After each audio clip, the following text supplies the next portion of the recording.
আমার বাবা খুব ব্যস্ত মানুষ, হ্যাঁ, সব সময় সব জায়গায় বলে করে উনি যেতে পারেন না। আর তাছাড়া মেয়ের শ্বশুরালে আসবে, তিনি আবার বলে আসতে হবে তাকে।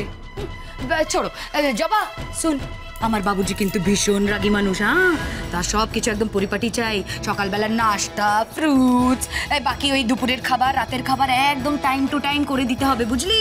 নইলে কিন্তু দেখবি একেবারে রেগে ফায়ার হয়ে গেছে। তাই তোকে আমি বলে দিচ্ছি, ওই আজকেই তুই ভালো করে গিয়ে না ওই গেস্ট রুমটা একদম সাফ সাফাই করে রাখবি। আর সব সফেদ চাদর হতে হবে, সফেদ বালিশের ওয়ার টর, এগুলো সব সফেদ হবে। আমার বাবুজি কিন্তু সফেদ খুব ভালোবাসে। আর সকাল সকাল বাবুজিকে আমাকে যেরকম আদরক দিয়ে চায়টা বানিয়ে দিস, ওটা ভালো করে বানিয়ে দিবি, আর সঙ্গে ভালো দামি দামি কিছু বিস্কিট দিবি, হয়ে যাবে। বৌদি, না তোমার বাবুজি আসছে, তুমি তার লিস্টটা জবাকে দিচ্ছ কেন? তোমার বাবুজিকে তুমি দেখবে। জবা তুই জবা এবারই বউ, বারবার ভুলে যাও। বরং তুমিও ভুলে যাচ্ছ আমার বাবুজি বাড়ির গেস্ট।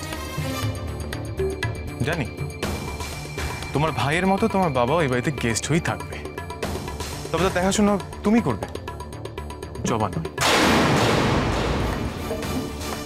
अच्छा, आने दो बाबूजी को परम, তারপর বাবুজি বুঝিয়ে দেবে কত ধানে কত চাল। কে আপন কে পর, সোম থেকে রবি প্রতিদিন দুপুর 1টা থেকে 2টো স্টার জলসায়।